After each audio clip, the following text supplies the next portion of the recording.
शान्ताकारं भुजगशयनं पद्मनाभं सुरेशं विश्वाधारं गगनसदृशं मेघवर्णं शुभांगं लक्ष्मीकान्तं कमलनयनं योगविद्यार्निगम्यं वन्दे विष्णु भवभयहरं सर्वलोकैकनाथम्। ॐ वक्रतुंड महाकाय सूर्यकोटिसमप्रभ निर्विघ्नं कुरु मे देव सर्वकार्येषु सर्वदा। विनायकं गुरुं भानु ब्रह्मा विष्णु महेश्वरान् सरस्वती प्रणम्यादो सर्वकार्येषु सिद्धये। ॐ वंशी विभूषितकरान् नवनीतदावात् पीताम्बरादरुणबिम्बफलादरोष्टात् पूर्णेन्दुसुन्दरमुखादरविन्दनेत्रात् कृष्णात् परं किमपि तत्त्वमहं न जाने। गुरुर्ब्रह्मा सरस्वती परा देवी वीणा पुस्तकधारिणी श्वेतहस्ते समासेनां विद्यां बुद्धिं च यच्छतु। गुरुर्ब्रह्मा गुरुर्विष्णु गुरुर्देवो महेश्वर गुरुर्साक्षात् परं ब्रह्म तस्मै श्रीगुरुवे नमः। श्री गुरु चरणकमलेभ्यो नमः। सभी बंधुजनों को मेरा सतत नमन। पुरुषोत्तम मास की कथा मैंने कल से आरंभ की है। काफ़ी विचार के बाद मैंने कहा कि फेसबुक पर भी ये कथा का श्रवण करवाएं सबको। आज मैं द्वितीय अध्याय उसका पढ़ रहा हूँ। सूतोवाच राज्यं पृष्ठं शुकोनोक्तं श्रीमद्भागवत परम शुकप्रसादत्त श्रुत्वा दृष्ट्वा राज्ञो विमोक्षणम् अत्राहमागतो विप्रान् तत्रोधं प्रायणन् दृष्टकाम कृतत्वहं जातो दीक्षते दर्शनात्। भगवान नारद को भगवान विष्णु ने सुनाया और नारद ने इस कथा को प्रकाशित किया। व्यास जी के द्वारा सूत जी ने इस कथा को बताया। कल के अध्याय में आपने सुना सुखदेव मुनि जब आए, बहुत ही सरल स्वभाव वाले, कोई उनके ऊपर मिट्टी फेंक रहा है, कोई उनके ऊपर थूक रहा है, कोई उपहास कर रहा है, स्त्रियां उपहास कर रही है। परंतु जैसे ही वो निमिष क्षेत्र में पहुँचे, सारे ऋषियों ने जब उनको दंडवत प्रणाम किया तो सारी स्त्रियां और उनका मजाक उड़ाने वाले सब लज्जित हो गए। आगे कथा को विस्तार देते हैं। सूत जी ने कहा कि राजा परीक्षित के प्रश्न करने पर सुखदेव जी ने अत्यंत श्रेष्ठ श्रीमद् भागवत की कथा उन्हें सुनाई। उसे श्री सुखदेव जी की कृपा से सुनकर मैंने राजा को मोक्ष प्राप्त को देखा। अनंतर जहाँ नैमिषारण्य में यज्ञ करने के लिए उद्यत ब्रह्म ऋषियों के दर्शन करने के लिए आया हूँ और यहाँ दीक्षित ब्राह्मणों को दर्शन करके मैं कृतकृत्य हो गया। ऋषियों ने कहा कि हे साधु सत्तम, दूसरी बातों को छोड़ करके भगवान कृष्ण द्वैपायन व्यास जी मुखारविंद से उनकी कृपा से आपने श्रवण किया। हे सूत जी, उसी अपूर्व कथा को हम लोगों से कहिए। हे महाभाग, सार के भी सार का सारांश, चित्त को आह्लादित करने वाली अमृत से बढ़कर लोकातर पुण्यदायिनी कथा हम लोगों का पान कराइए। इस सुंदर कथा को हम सुनना चाहते हैं। सूत जी ने कहा, विलोम से उत्पन्न होने पर भी मैं धन्य हूँ जो आप जैसे श्रेष्ठ व्यक्ति मुझसे पूछ रहे हैं। भगवान वेद व्यास जी के मुखारविंद से जो कुछ मैंने सुना है उसे मैं अपने ज्ञान के अनुसार आप लोगों से कहूँगा। एक समय की बात है, देवऋषि नारद जी नर और नारायण के आश्रम में गए। उस आश्रम में बहुत से तपस्वी सिद्ध और देवता भी वास करते हैं।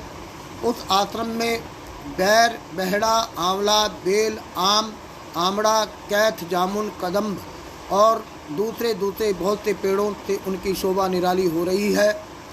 भगवान विष्णु के चरणों से निकली हुई पुण्यदायिनी गंगा, अलकनंदा नदियों को प्रवाहित हो रही है।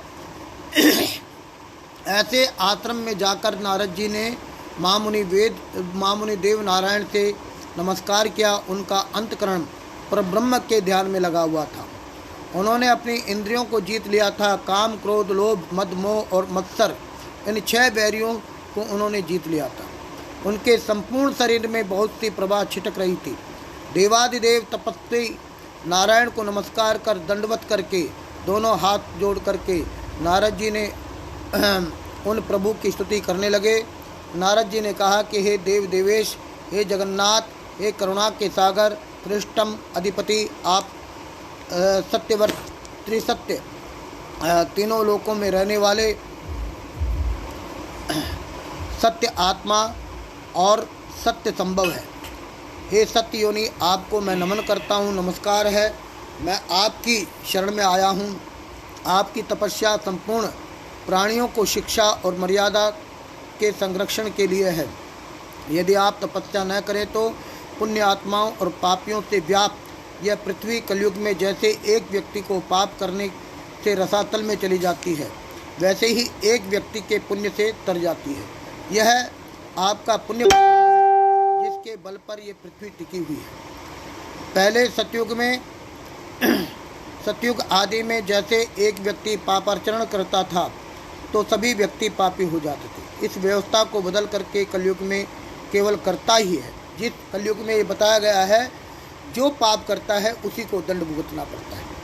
सतयुग आदि में अगर कोई पाप करता था तब पूरा परिवार, आसपास के सब लोगों को दंड भुगतना पड़ता था। तो जो व्यक्ति चाहे वह अपने परिवार के लिए पाप कर रहा है तो परिवार दोषी नहीं है, वो स्वयं दोषी है, स्वयं को ही दंड भुगतना पड़ेगा। पुण्य और पाप में लिप्त होता है उसकी तपस्या की स्थिति। हे भगवान, कलयुग में जितने प्राणी हैं वह सब विषय भोग में लिप्त रहने वाले हैं। उनका मन सर्वदा अपनी स्त्री, अपने पुत्र, अपने भवन में ही लगा रहता है। तो ऐसे प्राणियों को जिससे भला हो और मेरा भी जिससे कल्याण हो, ऐसा विषय सोच करके आप कुछ कहिए। आपके मुख से सुनने की अभिलाषा है। मैं ब्रह्मलोक से आया हूँ। विष्णु उपकार प्रिय, ऐसा वेद में निश्चित किया गया है। विष्णु सबका उपकार करने वाले हैं, इसलिए लोक कल्याण की भावना से इस समय आप इस कथा का सारांश मात्र मुझसे कहिए, जिसके सुनने मात्र से व्यक्ति निर्भय पद, मुक्ति के पद को प्राप्त हो। देव ऋषि नारद जी का वचन सुन करके महर्षि भगवान नारायण ने कुछ हंसकर विश्व को पवित्र करने वाली पुण्यदायिनी कथा को कहना प्रारंभ किया। श्री नारायण जी ने कहा, श्री नारायण वाचे, गोप गंगान नावदना पंकज पष्ट पदस्य रासेश्वरस्य रसिका भरणस्य पुंसः वृंदावने विहरतो ब्रज भृतगदे पुण्यां कथां भगवत विष्णु कृष्णो नारद त्वं। भगवान कहने लगे कि विश्व को पवित्र करने वाली पुण्यदायिनी कथा को कहना आरंभ किया। श्री नारायण जी ने कहा कि गोप किशोरियों के मुख रूपी कमल में लिए घोर से तुल्य रासलीला के अधीश्वर रसिक अलंकार वृंदावन बिहारी ब्रजराज आदि पुरुष भगवान श्री कृष्ण की कथा का वर्णन कर रहा हूँ। हे नारद, आप सुनिए। पलक ढपने मात्र निमिष मात्र के समय में संपूर्ण विश्व की रचना कर डालते हैं। ऐसे विश्व विधाता के कर्मों को हे वत्स, पृथ्वी तल पर ऐसा कौन है जो वर्णन नहीं कर सकता। हे नारद, आप भी भगवान के चरित्रों को से परिचित हैं और यह भी भली भांति जानते हैं कि भगवान के रसमय चरित्र का वर्णन वाणी से भी परे है। तो भी कौतूहल वृद्धक पुरुषोत्तम महात्मा आदर पूर्वक कहूँगा, यह पुरुषोत्तम महात्मा दरिद्रता वैधव को दूर करने वाला, कीर्ति को देने वाला, सत्पुत्र प्रदान करने वाला और मोक्षदायक है। अतएव शीघ्र ही इसका उपयोग करना चाहिए। नारद जी ने प्रश्न किया कि हे मुनिराज, यह पुरुषोत्तम नाम से कौन से देवता है, उनका क्या महात्मा है? यह बड़ा विचित्र सा लग रहा है, अतः आप इस पर विस्तार से मुझे बताइए। सूत जी ने कहा। नारद जी के प्रश्न को सुनकर के मुनि नारायण ने एक मुहूर्त तक पुरुषोत्तम में अच्छी तरह ध्यान लगा करके तब कहना प्रारंभ किया। श्री नारायण ने कहा कि इस मास का नाम पुरुषोत्तम पड़ा है। इसमें एक विशेष कारण है। पुरुषोत्तम मास के अधिपति करुणा सागर भगवान पुरुषोत्तम ही है। इसलिए ऋषि लोग इसको भी श्री पुरुषोत्तम मास कहते हैं। पुरुषोत्तम मास के व्रत का विधान से भगवान पुरुषोत्तम प्रसन्न होते हैं। नारद जी ने फिर प्रश्न किया कि चैत्र वैशाख आदि जो मास हैं उनके पृथक पृथक अधिपति होते हैं, ऐसा मैंने सुना है अवश्य, परंतु उनके बीच में पुरुषोत्तम नाम का मास तो मैंने कभी नहीं सुना। पुरुषोत्तम कौन सा मास है? पुरुषोत्तम मास के स्वामी कृपा सागर भगवान पुरुषोत्तम कहते हुए, हे करुणानिधे, यह उपाख्यान आप मुझे बताइए। हे प्रभु, इस मास का स्वरूप विधि विधान के साथ बताइए। हे सतपति, इस मास में क्या करना चाहिए? स्नान की विधि क्या है? क्या दान करना चाहिए? बैठिए क्या दान करना चाहिए? इस मास का जब पूजा उपवास आदि का क्या साधन है तो बताइए। इस मास के विधान से कौन से देवता संतुष्ट होते हैं और वे क्या फल देते हैं? हे तपस्वी, जिसके इसके अतिरिक्त और जो कुछ तत्व है उस पर भी प्रकाश डालिए, क्योंकि सत्पुरुष दोनों पर कृपा करने वाले जो महामानव होते हैं वे बिना पूछे भी कृपा करके सब बात बतला देते हैं। इस धरती पर जो मनुष्य दूसरों के भाग्य के सहारे चलते हैं वह नित्य दरिद्रता से पीड़ित रहते हैं, नित्य रोगी बने रहते हैं। इसलिए अपने भाग्य का स्वयं निर्माण करना चाहिए। किसी के सहारा कुछ देर तक हो सकता है, परंतु अपने को स्वयं खड़ा करने का प्रयास करना चाहिए। ऐसे लोग जो सहारे में रहते हैं नित्य रोगी बने रहते हैं। किसी को पुत्र की प्राप्ति की कामना होती है, कोई निकट गवार है, कोई गूंगे और ढोंगी, कोई विद्याहीन, कोई मैले कुचेले वस्त्रों को पहनने वाले, कोई नास्तिक, कोई परिस्त्रियागामी, कोई नीच, कोई जर्जर, कोई पराई नौकरी करने वाले। किसी की आशा टूट गई है, किसी के मनोरथ का सपना चकनाचूर हो गया है, किसी को अपने बल का अहंकार हो जाता है, कोई रूपवान, कोई रोगी, कोई कोढ़ी, कोई अंगहीन, कोई अंधे, किसी को अपने इष्ट का वियोग हो गया है, कोई मित्र वियोगी, कोई पत्नी वियोगी, कोई विश्वस्त पुरुष वियोगी, कोई माता पिता बहन, शोक दुख उठाते उठाते किसी का शरीर सूख करके ठटरी हो गया है, किसी को अपनी इच्छा के अनुकूल वस्तु नहीं मिलती। फिर हे प्रभु, जिन अनुष्ठान के करने, सुनने और पढ़ने से इन कष्ट परंपराओं से पीड़ित कोई मानव न रह जाए, ऐसा प्रयोग मुझे बताइए।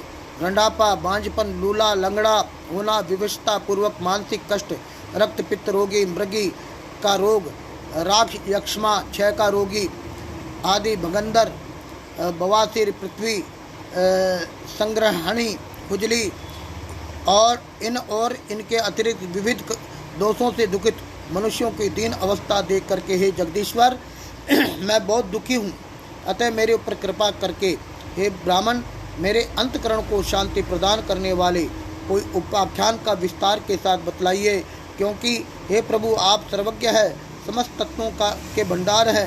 सूत जी ने कहा कि ऋषियों, ब्रह्मा जी के पुत्र नारद जी के इस प्रकार समाज कल्याण की रसभरी बातों को सुनकर के पूजनीय देवादिदेव श्री नारायण ने चंद्रमा के तरह शांत मुनिराज नारद से नवीन मेष के समान गंभीर और रमणीय वाणी को बोला।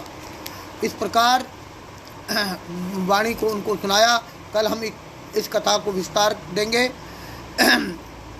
श्री बृहन्न नारद पुरुषोत्तम मास महात्म्य श्री नारायण नारद संवादे प्रश्ना विधिर नाम द्वितीयो उत्सवो भगवान श्री नारायण अर्पणमस्तु। बोलो श्री कृष्णचंद्र भगवान की जय। भजमन नारायण नारायण नारायण, श्रीमन नारायण नारायण नारायण, लक्ष्मी नारायण नारायण नारायण, श्रीमन नारायण नारायण नारायण।